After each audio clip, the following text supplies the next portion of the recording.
talking about is an incident that happened in Michigan. There was a old, still not shot yet, that he wanted to test the open carry law. I'm going to let you watch the video. It's right here. With it looks like to be an assault rifle. I don't know if it's a BB gun, a pellet gun, or whatnot, but I mean, he's older, he's an elderly man, and I just want to make sure everything's going to be alright. Sir, does he just has it over his shoulder, he doesn't have it in his hands or pointing it at anybody or anything like that? He's not pointing it, it's up on his shoulder, facing the sky, but there's no sling to it. Yeah. He does appear to be intoxicated. He's stumbling around a little bit, kind of bumping into some stuff. Okay. And last you saw him was right in front of the Dairy Queen? Yes, I'm watching right now, just from down the street. He's directly in front of the Dairy Queen. I can have somebody block down Court Street from the east and the west, please.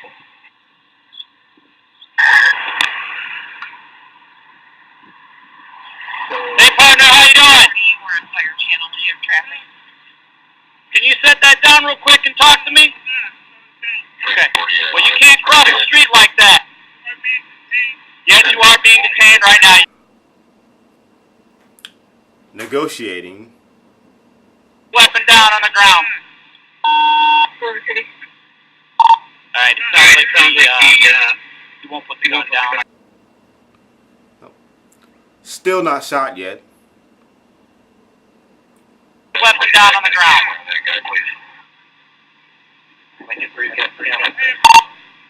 Alright, have you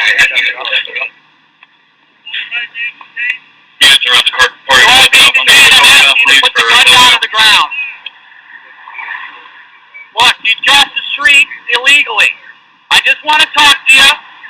I just want to talk to you. Walking around here scaring people, man. I understand your rights, and I'm not trying to violate your rights. Okay, but you're crossing the street, marching around. You can't cross the street like that. Now they're negotiating with him like they should have negotiated with that 12-year-old kid. See, this is the problem, America. If you cannot see it, then I don't know what is wrong. This man had a weapon, a real weapon, and he was, I guess, testing his open carry law or whatever he might have been doing. But the police didn't come there and shoot him immediately. What they did was negotiate with him like a human being. They negotiated with him, asked him to lay down his weapon. They asked him and pleaded with him until he did so. Could they not have done this with that 12-year-old child that died? Could they not have asked him to lay down his arms? Instead, they shot him. They shot a 12-year-old kid. He's dead now. Because policemen in America do not know how to do their jobs. And it's disgusting because that's your only job, is to save people, to help people. But instead, you're killing 12-year-old kids with a fucking BB gun. America, it's time to wake up. When Jermaine Green and his fiancée Violet Roberts got on a Metro bus in Bellflower Monday night, they took notice of another passenger. The lady got on the bus with her stroller full of pillows, and she was very polite, said hi to everybody, and sat down. At the next stop, 2 LA County Sheriff's deputies, one male and one female, boarded the bus and called the passenger by name. They said, get off the bus.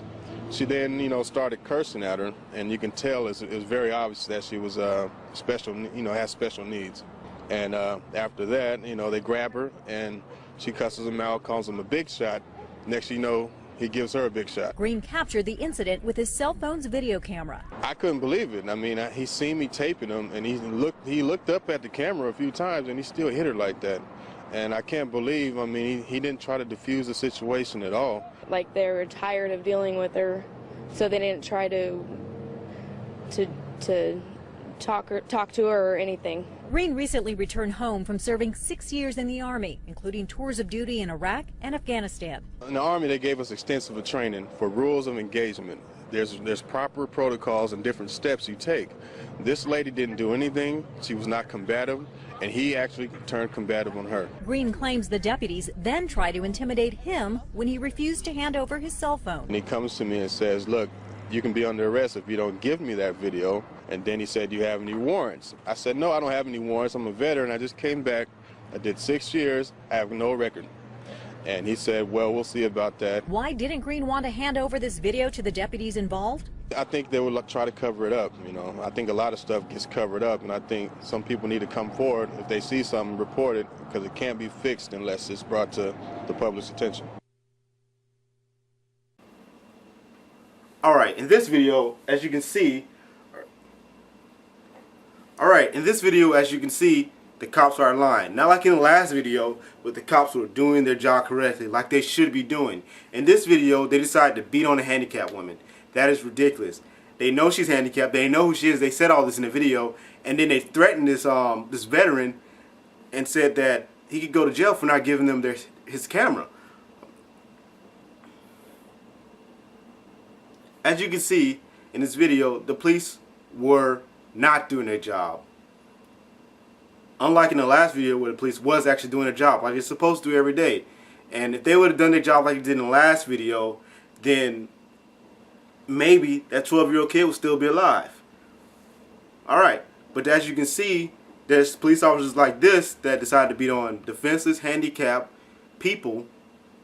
And then there are people who want to stand up for these people, and they're all of a sudden vilified. This cop said that he was going to send this veteran to jail and treated him like a criminal, saying that he was going to do a background, not a background check, but he's going to do a check on him to see if he's a criminal, see if he's got any warrants and all that stuff. And lo and behold, he finds out that he doesn't have anything on him, so he can't do anything to him. I think he was trying to find some leverage.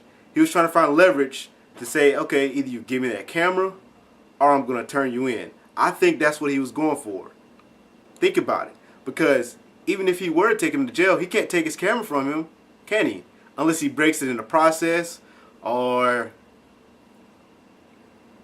he has some type of bargaining chip, right? So that's what I think was going on there. Alright, here's another video.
Alright, you can see in this video that this guy was shoplifting.